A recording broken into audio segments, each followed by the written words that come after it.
What's going on, my Fly family? It's your boy Izzy. Welcome if you're new. So Caitlyn Clark might have just shared the whole thing that's going on with playing up-tempo, playing slow.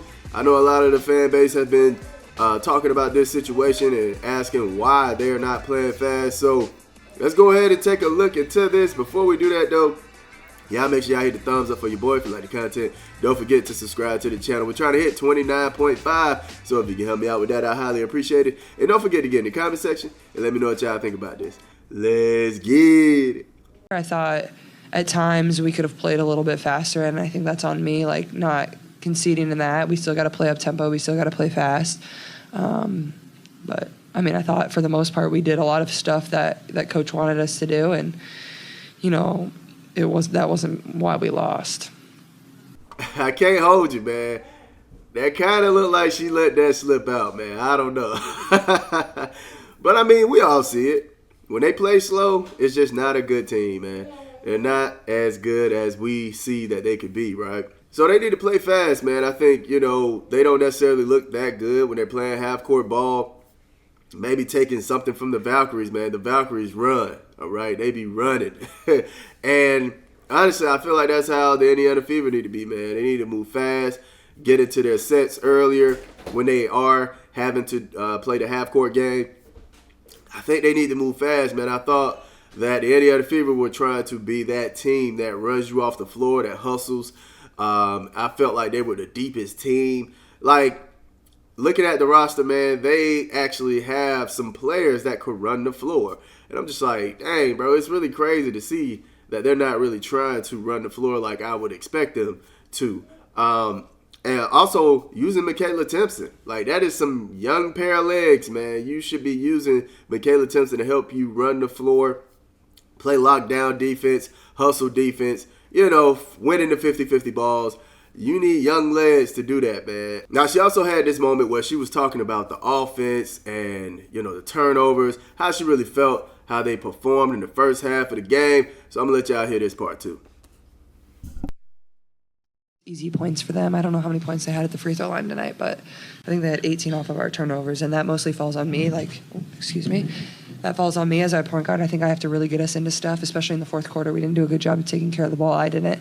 So I think just starts with me and just getting better in that. And I feel like we're really close to being really good. And I think that's what's kind of been frustrating about these few losses. And I think for us today, I think this is much different than the Golden State loss. I think Golden State, we just got straight up outplayed and, you know, out hustled. Tonight we did things really well for a good portion of the game. I thought we executed in our scout in the ways that we wanted to. And, you know, down the stretch, we just really couldn't find a way to get it done.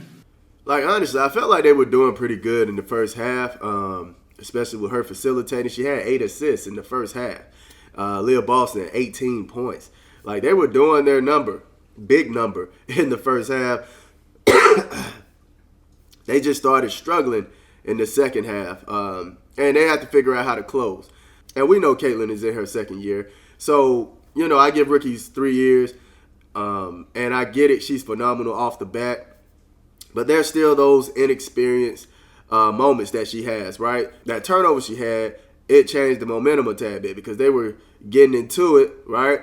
Momentum, you felt the momentum on the Indiana Fever side, but then another turnover with that type of collapse and that type of mishap, that could take some energy from the team. You know what I'm saying? So I could definitely say, you know, Caitlyn, I think she's going to grow into a more phenomenal player. I think Sabrina does a great job with shot selection when she's not really hitting her threes. You know, things like that. She's a more experienced guard. And I think all Caitlyn needs is the experience. She has to keep getting that experience. She's only in her second year. Another thing that she brought up was how good she feel like they're getting. I know that it's really hard to see the fact that the team actually has moments or shown that they're competent and good enough to beat these strong teams. We can't forget the Liberty, right? And I'm not even talking about the one where they beat them without Jonquel Jones. I'm talking about the close loss that they had, right? We saw how they were keeping up with them. At the end of the day, I mean, people feel like this team is just awful, they're trash. But they're quickly to forget how well they kept up with the Liberty and how well they kept up with the Dream. At full strength. At full strength, fam. They have to remember those things. So that's why I'm like, I'm not really stressing over it, man. They done showed me a few times that they are a competent team and they're capable of beating strong teams and capable of keeping up with strong teams. DeWanna Bonner, as much as people don't want to believe it, she is a special part to this team, man. She is a key piece to this team. She does help with the defense. So I think the fact that she's missing, it hurts the team, man. She showed some games where she looked like she was getting back into last year DeWanna Bonner. So I just think at a full 100% team, man, everybody is there. Everybody's putting in work. I think the Indiana Fever are a competent team, man. I haven't lost faith in them, even after the night. I haven't lost faith in them. So, yeah, the main thing is the Indiana Fever, they need to learn how to close. That's their biggest problem. That's what I'm seeing. They have to learn how to close. The game before with the Valkyries, struggling with the close. This game, struggling with the close. The Connecticut Sun, struggling with the close. Like, they need to learn how to close out games. That's what I see. And I'm not going to 100% blame the coach. I'm not going to 100% blame the players. They have to work together to figure out what's wrong and how to fix the problem. You can't blame the coach for missed layups, missed free throws, missed threes. You can't blame the coach for those, all right?